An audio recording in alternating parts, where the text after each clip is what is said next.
Salam uşaqlar. 1 fevral hədəf kursları 10-cu sinif buraxılış sınağını izah edirik. Demək 57-ci sualdan başlayaq. İlk sual deyir ki, kök altı 8 çıx 1 və 7 çıxın kökdəki aralığında yerləşən tam ədədləri tapaq. Təxmini qiymətləri tapırıq. Yəni kök altı 8 təxminən bilirik ki, 2,10 neçəsə olmalıdır. 3,1 deyək ona. O zaman kök altı 8 çıx 1 təxmini bərabər olsun 2,1 olmasın, 2,8 olsun. Neçəsə bir önəmi yoxdur. Çıx 1 bərabərdir 1,8. 7 çıxılsın kökdəkini hesablayaq. Kökdəkdə təxmini 1,4-dür. O da bərabər olsun 7 çıxılsın 1,4. Bu da bərabər olacaq 5,6. Deməli 1,8 ilə 5,6 arasındakı tam ədədlərin cəmini tapmaq istəyirik. Bu tam ədədlər 2-dir, 3-dür, 4-dür və 5-dir. Bunların da cəmi 14 eləyəcək, cavab B. Növbəti sual düzbucaqlı üçbucaqdan sadə bir sualdır. AB 8-dir. AD 4 olarsa DS parçasının uzunluğunu tapaq. Biz bilirik ki, katetin kvadratı bərabər olur proyeksiya vurulsun hipotenuza. Yəni ki, 8-in kvadratı bərabərdir 4 vurulsun 4 plus x. 64 4-ə bölək 16 4 çıxaq. X bərabər 12 olacaq. Cavab C. DS parçasının uzunluğunu istəyirdi. Sonra Viet teoremindən sadə bir sual. Biz bilirik ki, köklər hasili axırda gördüyümüz əmsal olmalıdır. Yəni köklər hasili 2-dir. Köklər cəmi isə ortadakı əmsalın əksi olmalıdır. Bu da B-dir. 2B bərabər 10 olarsa B bərabər 5. Cavab A variantı. Növbəti suala baxırıq. 60-cı sual. Təlimlər sistemini həll edək. Birinci ifadəni vuruqlara ayırsaq 3x çıxılsın y vurulsun 3x toplansın y olacaq. Bərabərdir 72. 3x toplansın y bərabərdir 6. 3x toplansın y-in 6 olduğunu görürüksə bu ifadəyə 6 deyəcək. O zaman 3x çıxılsın y nəyə bərabər olacaq? 72-ni 6-ya böl olacaq 12. 3x toplansın y-də bərabər nədir? 6-dır. İndi bunları alt-alta toplasaq 6x bərabər olacaq 18, x bərabərdir 3. Sonra x bərabər 3-ü hər hansı bir tənlikdə yerinə yazsaq, deməsən bu tənlikdə yerinə yazaq. 9 toplansın y bərabərdir 6-ya, y bərabərdir mənfi 3. X 3, y mənfi 3, cavab Y. Növbəti sual, daxilə çəkilmiş çevrənin, demək, dördbucaqlının, daxilinə çevrə çəkilmiş bir dördbucaqlının, yəni bir dördbucaqlı var, o dördbucaqlının daxilinə çevrə çəkilib. Və deyir, 3 ardı tərəfdən uzunluqları 12, 4 və 5-dir. Digər tərəfin uzunluğunu əvvəlcə tapaq, sonra perimetri tapaq. İndi bilirik ki, qarşı tərəflərin cəmi, əgər bir dördbucaqlının daxilinə çevrə çəkibsə, qarşı tərəflərin cəmi bərabər olmalıdır. Yəni 4 və x-in cəmi ilə 12 və 5-in cəmi eyni olmalıdır. 4 plus x bərabərdir 12 plus 5. Buradan da x nəyə bərabər olacaq? 13-ə. X 13 oldu mu? Topla. Hamısını toplasaq 34 alınır. 12 ilə 5 toplayıb 2-yə də vurmaq olardı. O da bir üsul. 34 cavab A variantı. 62-ci sualda 40% xeyirlə satış qiyməti 210 olan mal, yəni 40% xeyir deyəndə 140% başa düşürük. Demək 140% ilə 210 manata satılan mal 10% ziyanla, yəni 90% olsaydı neçə manata satılardı? Çarpazlıqdan istifadə eləsək x bərabər 135 olacaq, amma belə də hesablayaq. X bərabərdir, yəni belə çarpaz düz mütənasiblikdir bu. 90 vurulsun 210 bölünsün 140 olacaq. 140 ilə 210 ixtisar getsə 2-yə 3, o da 135. Yəni cavab D variantı. Keçdik növbəti suala. Bir dənə kvadrat kök sualı. Bu sualda nə etmək olar? Kök altda 8 toplansın 5 kökdəkini saxlayıram. Vur. Digər kökün içində 2-ni ortaq vuruq çıxartsam. Mötərizə 8 çıxılsın 5 kökdəki qalırmı? Qalır. Sonra bunları ümumi bir kökün içində yazanda bu 2-ni qıraqda saxlayırıq. 8 üstə gəl 5 kökdə 2 ilə 8 çıxılsın 5 kökdə 2-ni bir-birinə vururuq. Bu da bərabər kök altda 2, 8 topla 5 kökdə 2, 8 çıx 5 kökdə 2 kvadratlar fərqidir. Yəni 8-in kvadratı 64, çıx 5 kökdə 2-nin kvadratı, 5-in kvadratı 25, 2 kökdə 2-nin kvadratı 2, yəni 50. Kvadratlar fərqindən bunu aldıqmı, kök altında 2 vurulsun, 64-dən 50 çıx 14. 14. Bu da bərabərdir kökdə 28. Kökdə 28 də 28-in 4 vur 7 olduğunu biliriksə 2 kökdə 7-dir. Cavab C variantı 2 kökdə 7. Çaşmayın, A variantı deyil. C variantı 2 kökdə 7. Sonra 64-cü sualda A nöqtəsinə radiusu 6 olan çevrəyə toxunanlar çəkilib. Çəkilən toxunmalar həm də perpendikulyardır. Buradakı bucaq düz bucaqdır. A nöqtəsinin çevrə mərkəzinə qədər olan məsafə. Radiuslarda çəksək, bu radius belə, bu radius belə. 3 dənə 90 dərəcəni gördüksə, 4-cü 90 dərəcəni yazırıq və burada bir nöqtədən çəkilən toxunanlar eyni olduğundan bir kvadrat əmələ gəlmiş olacaq. Və A nöqtəsindən radiusu 6 olan çevrəyə demişik. Yəni bu 6-dırsa, demək hər biri 6 və bir kvadrat, tərəfi 6 olan bir kvadrat əmələ gəldi. Və bizdən soruşur ki, A-dan mərkəzə qədər, yəni kvadratın diaqonalı soruşur əslində. Biz də bilirik ki, kvadratın tərəfi x, onda diaqonal x köşdə 2 olurdu. Ona görə də cavab D variantı 6 köşdə 2 olacaq. A və B çoxlanan elementlərinin sayı 12 və 8-dirsə, elementlərin sayı birində 8, birində 12-dirsə, deyir kəsişmə ən çox nə ola bilər? Bu gördüyümüz 8-in hamısını aparıb kəsişməyə qoysaq, yəni kəsişmə ən çox nə ola bilər? 8 ola bilər. C variantı. Və qayda olaraq yadda saxlaya bilərik ki, 2 dənə çoxluq verilibsə, kəsişmə ən çox elementi az olan çoxluq ola bilər. Natural ədədlərdən bir sual. Deməli, C ədədi ortaq olmayan sadə vurğuların hasilidir. Və biz qayda olaraq bilirik ki, əkob AB-ni əbob AB-yə vuranda da, əkob AB vurulsun əbob AB, A vur B eləyir. ABC-ni də AB-yə bölsək, cavab C eləyər. Cavab C, yəni A. Sonra keçirik 67-ci sualda.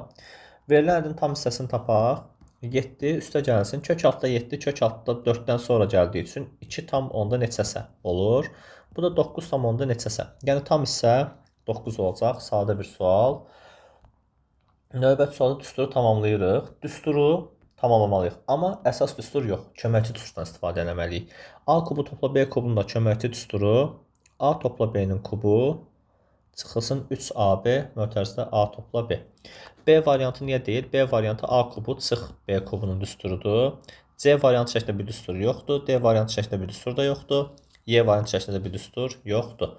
Və bunlar yenə də xatırlayırıq. Bunlar bu iki düstur A kubu topla B kubunun, A kubu çıx B kubunun köməkçi düsturlarıdır.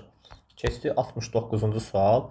69-cu sualda F-yə 4, D-yə 8 bunu şərtdə verib. A, D-yəni tez qeyd eləyək. A, D-yə 30. Bu da qeyd olunubmuş. AD-nin uzunluğunu tapınız. Deməli 30 dərəcənin kənarındakı bucaq 60 dərəcə olacaq. Bu 90-dırsa, burada 30 dərəcə olacaq. 30 ilə 90-ı gördün, 60 qalır. Bu balaca bucaq 60 dərəcə olacaq. Yaxınlaşsaq AB-yə 3 bucağında da bu hissə 30 dərəcə olacaq. O zaman əvvəlcə bu 3 bucağın daxilinə baxaq. 30 dərəcənin qarşısı hipotenuzun yarısı qədər olmalıdır. Yəni 4 köşdə 3 olmalıdır. 60 dərəcənin qarşısı digər qaydadan köşdə 3 dəfə çox olmalıdır. Yəni 4 köşdə 3-ü köşdə 3-ə vururam. 12 eləyir. Bu kiçik FYB 3 bucağında isə 30 dərəcənin qarşısı BY 4-ün yarısı 2 qədər olmalıdır. FB elə belə yazaq 2 köşdə 3 olduğunu, amma çox lazım deyil bizə çünki AD lazımdır. AD də 12 ilə 2-nin cəmi 14 eləyəcək.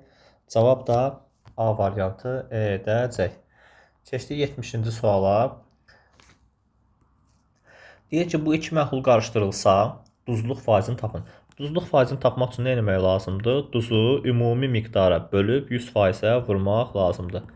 Duzun miqdarı baxıram nə qədərdir? Duz 10, 30, yəni 40-dır. Böl. Ümumi miqdar nə qədərdir? 50 ilə 10 da bura qatsaq, 60, 40, 100 olacaq.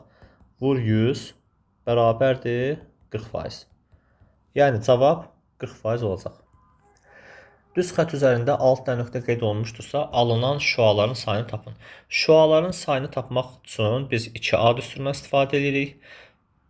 Parçaların sayını tapmaq üçün isə n vurulsun n çıx 1 böl 2 düsturundan istifadə edirik. Burada 2A düsturundan istifadə edəcəyik. Yəni ki, cavab 12 olacaq. Cavab 12. Unutmayaq düsturları 2A şüa sayıdır, n vur n çıx 1 böl 2 parça sayı düsturudur. Belə bir iki rəqəmli ədəd verilib. AB-ni tez açırıq. 10A toplansın B bərabərdir A üstə gəlsin 2B. A-nı sola apar, B-ni sağa apar. 9A bərabərdir B. 9A bərabər B olarsa, deməli yalnızca A bərabər 1 və B bərabər 9 olanda bu mümkündür. Bu ədəd, yəni AB ədədi bərabər 19-dur.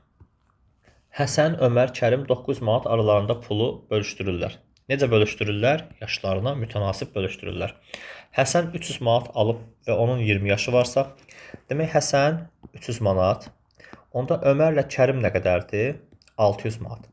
Həsən 300 alıb və onun 20 yaşı varsa, Ömərlə Kərim də 900 manat alıblar, onların x yaşı var. Düz mütənasibliklə onların yaşları cəmi 900 manat alıblar. 900 manat ümumi puldur. Həsən 300 alıbsa, Ömərlə Kərim 600 manat alıblar. 300-ə 20, 600-ə nə olacaq? X bərabər təbii ki 40 olacaq. Ömərlə Kərimin yaşları cəmi 40. Keçirik o biri suala. 75-ci sual.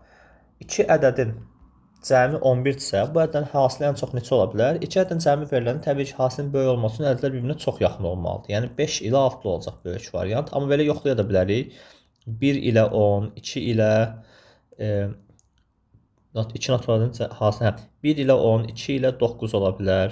3 ilə 8, 4 ilə 7, 5 ilə 6 ola bilər. Təbii ki, hamısında hasilləri bir-bir yoxlasaq, 5 ilə 6-nın hasili 30 ən çox ola bilər. Cavab 30. 4 ilə 7 də 28 olur, 3 ilə 8 də 24 olur, 2, 9 da 18 olur. Burada 10 olur. Təbii ki, ən böyük hasil 30 olacaq. Katetlərin uzunluqları 9, 12 olan 3 bucağın 9 ilə 12-ni qeyd elədik. 9 ilə 12-ni qeyd eləyəndən sonra x bərabərdir. Kök altında 9-un kvadratı toplansın 12-nin kvadratı bərabər edir 15. Perimetri tapmaq istəyirsən 9 toplansın 12 toplansın 15. Bu da nə qədər eləyəcək? 21, 36. Cavab 36. Keçdik növbəti suala. Vuruqlara ayırma sualıdır. Altından xətt çəkdiklərim A üstəgəl B-nin mötərizə kvadratıdır. Çıx, 5-i ortaq çıxartsan A üstəgəl B.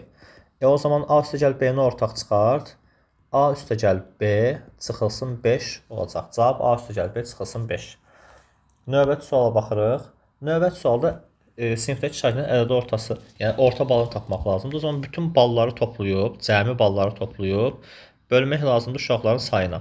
Neçə dənə uşaq var? 3, 5, 8, 6, 14, 25 nəfər uşaq var sinifdə. Bunu bilir, şahid sayı 25. İndi balları toplayırıq deyəndə, məsəl üçün 2 topla, 3 topla, 4 topla, 5 yazmırıq. Çünki 2, 3 nəfər 2 alıb. Ona görə 3 vurulsun 2 yazmaq lazımdır. Topla. 5 nəfər 3 alıb, 5 vurulsun 3. Topla. 6 nəfər 4 alıb, 6 vurulsun 4. Topla. 11 nəfər də 5 alıb, 11 vurulsun 5. Və bu bölünsün uşaqların sayına 25-ə.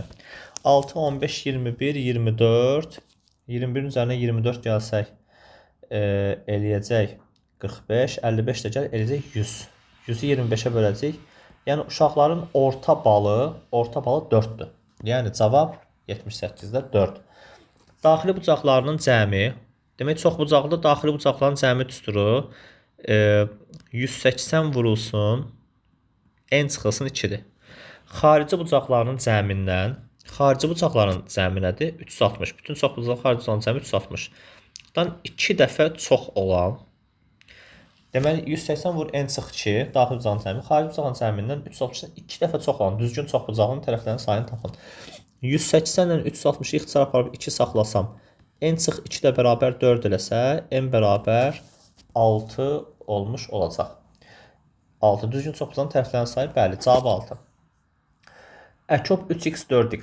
3x-dən 4x-in əkobu 12x olacaq. Təbii ki, 3-dən 4-ə əkob tapdım. Bərabərdir 15y verib. İndi biz x-dən y-ə bir nisbət tapmalıyıq. 12-nin 15-in əkobunu tapıram. Fikirləşəm ki, 12-nin 15-i 60-a gətirmək olur. 12-ni 4-ə vuraraq, yəni x 4k-dır. 12-ni 5-ə vuraraq, x 5k-dır. 15-də 4-ə vuraraq, y də 4k olacaq. O zaman x-in yerinə 5k yaz, y-in yerinə 4k yaz. Yəni 5k bölünsün 5k çıxılsın 4k. Bərabərdir 5k bölünsün k. O da bərabərdir 5 olacaq. Baxırıq növbəti suala, 81-ci sual və son sualımız. Bərabəryanlı üçbucağın yan tərəfləri 5. Bir dənə bərabəryanlı üçbucaq çəkirik. Bu üçbucağın yan tərəfləri 5-dir. Oturacağa çəkən hündürlüyü də 3 olarsa, oturacağa bir dənə hündürlük çəkirik. Bu hündürlük də 3 olarsa, oturacağını tapın. Pifaqorla 3, 4, 5-i gördük. Burada da 4-ü gördükmü? Nə oldu? 3, 4, 5-i görən kimi oturacaq oldu 8. Və bizdən oturacağı soruşur. Bəli, üçbucağın oturacağı 8-dir. Pifaqor teoremi ilə tapmış olduq. Bununla da 10 sinif sualları bitmiş oldu. Ümid edirəm faydalı olmuşdur.